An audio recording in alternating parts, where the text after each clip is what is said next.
Healthcare expenses and chronic disease burden are increasing. Heart disease and other serial killers are on the rise. They are called Occidental disease or developed world diseases and are closely related to our lifestyle. We live longer, yes, but do we live better? As our lifespan increases, our health span decreases.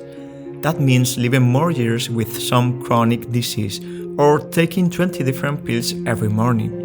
Not good at all, but there is an element that can stop this unstoppable chronic disease burden that has shown once and again its effectiveness in different scientific studies, and its name is energy restriction. Yes, 30 to 40 energy restriction can prevent or delay chronic disease onset. As Lao Tse once said, the flame that burns twice as bright burns half as long. As the calorie study, the most significant human study on calorie restriction, clearly shows. So doctor, where is the problem? Humans do really bad chronically restricting calories. Our biology is not prepared to let us eat only 60% of what is on the plate. We are one of the most efficient species on the planet. Energy means one thing: higher survival odds. If you have ever dieted, you know what I'm talking about. Diets do not last long. We quickly resume our previous eating habits. More scientifically speaking, we will say we have low adherence rates to dieting and to calorie restriction. What if we, instead of cutting calories day in and day out, could restrict calories during a predefined period of time? What if during the allowed time we could eat what we wanted and still lose weight? Welcome to intermittent fasting. Intermittent fasting is considered as the voluntary abstinence from food and caloric drinks for defined periods of time and in the context of different protocols. It appears as an effective and useful alternative to chronic dieting, or simply put, another way to get that healthy caloric restriction without suffering so bad. Our ancestors ate much less frequently than us. In Rome, for example, eating more than one big meal per day was considered unhealthy. This meal was called coena and was the last meal of the day. Breakfast, or jentaculum, and lunch, or prandium, were more frugal and light meals. Advocates to intermittent fasting justify the practice with the evolutive context argument. As our ancestors did it, we are perfectly adapted to do it.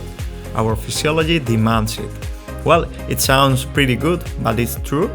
An hormetic stimulus in biology is an stressor which, at a specific dosage, promotes biologic adaptations that, theoretically at least, will make you stronger. However, a word of caution is needed, as the medical community knows. What gets massive media attention usually becomes distorted, with downplayed risks and exaggerated benefits. The reason is, animal studies, which are used to shed some light to the fasting research, are not applicable to humans most of the time. We are not rats. On the other hand, we do not have much data about long-term safety. What we know to the date is that relatively short periods of fasting of no more than a few days are safe and well tolerated, and adverse effects are usually mild in nature. And last but not least, effectiveness. Is intermittent fasting better relative to chronic energy restriction, or are we losing our time? You will be shocked. The answer is no. Intermittent fasting is not more effective than regular dieting when it comes to results. You want to lose more weight with intermittent fasting. So what's the point to intermittently fast? Here is where the goal is. Many people find it easier to do. Simplifying daily eating decisions is incredibly liberating. What should I eat? How much should I eat? Is this healthy? With intermittent fasting, the only question you have to answer is this: can I eat now? On top of that, being hungry is a horrible feeling. People will do anything consciously or unconsciously to avoid being hungry. When you eat on an intermittent fasting protocol, you usually eat until you are satiated, and this is so good. Not being always hungry motivates people to keep up with the fasting protocol, and this is, at the end of the day, what matters to achieve results. To sum up, fasting is not superior to regular dieting. It's not magical, it's not a miracle. It is what it is, but it's easier and simpler to do. This is all for today, guys. See you in the next video. Don't forget subscribing, stay healthy and strong.